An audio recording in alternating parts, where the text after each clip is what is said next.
Having been accused of planning the 9/11 terror attacks as an inside job, and having been exposed as a long-time member of the Skull and Bones secret society with macabre rituals, George W. Bush's popularity fell to an all-time low prior to the 2004 presidential election. Bush staged a grand photo opportunity at NASA, using the American space program as a grand charade, making a speech from NASA headquarters about the future exploration of space. But the speech by George W. Bush is not about the exploration of space. It is more about the exploitation of space.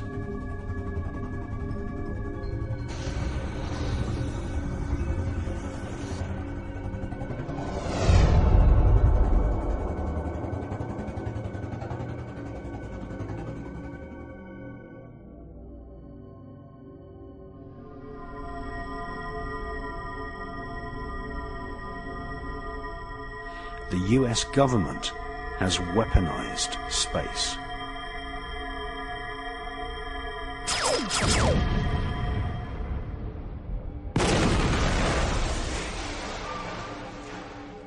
In December 2006, Nexus magazine republished news reports which claimed that communist Chinese satellites had fired laser beams at satellites owned by the American government. Star Wars are happening right now.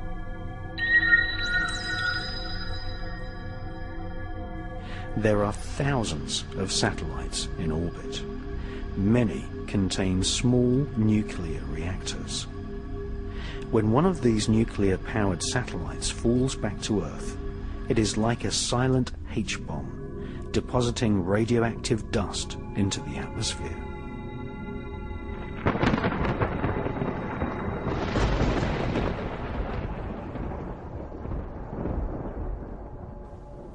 Just 1 pound of plutonium dust deposited into the Earth's atmosphere would kill all living creatures and plant life on the face of the planet. The US government presently has nearly 50 pounds of plutonium orbiting planet Earth in a range of military satellites.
Shortly before his death, retired Pentagon officer Colonel Philip Corso wrote a book called The Day After Roswell.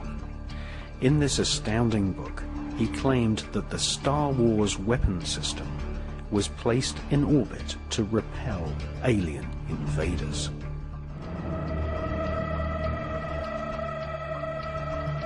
The US military has better, more accurate, and more powerful weapons for killing UFOs than were deployed in the movie Independence Day.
Before he became president, Jimmy Carter made an official UFO report saying that he had personally witnessed a UFO the size of the moon.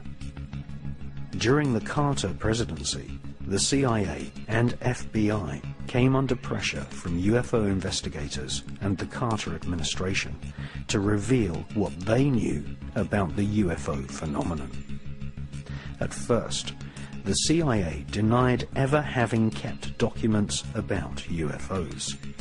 But during the Carter administration, Freedom of Information Act requests from UFO research groups forced the CIA to publish an embarrassing list of documents. Thousands of pages of investigations into the UFO phenomenon were finally made available to the public. At the same time, the FBI were forced to admit that not only had they kept UFO reports on file, but they had actively tapped the phones and secretly searched the homes of people who claimed they had been abducted by aliens.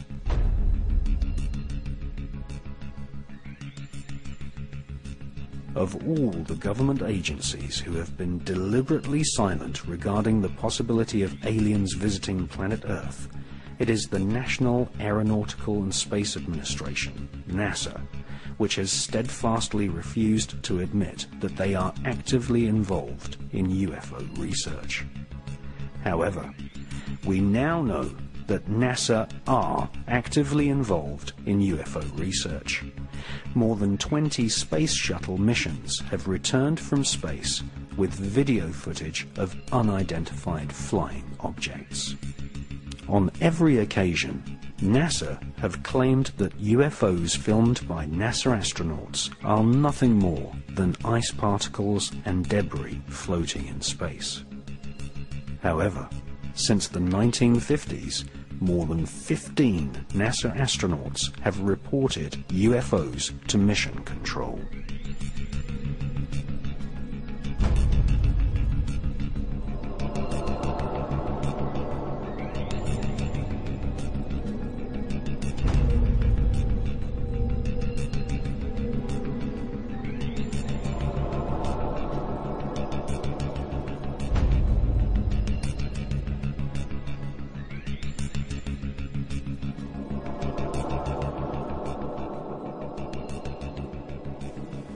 Unidentified flying object.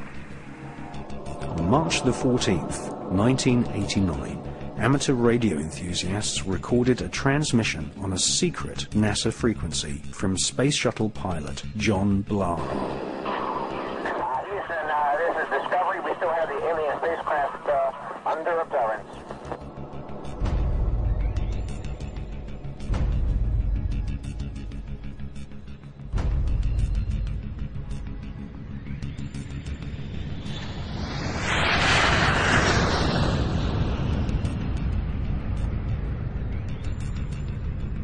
NASA have been caught red-handed on many occasions.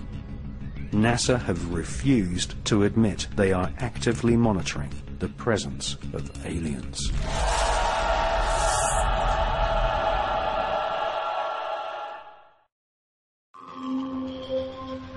Now, for the first time on film, we reveal documents from NASA archives which plainly show that NASA is most certainly involved in UFO and alien research. We prove, using actual NASA documents, that not only do NASA scientists believe that aliens are visiting planet Earth, but that NASA have funded studies to research UFOs on the Moon.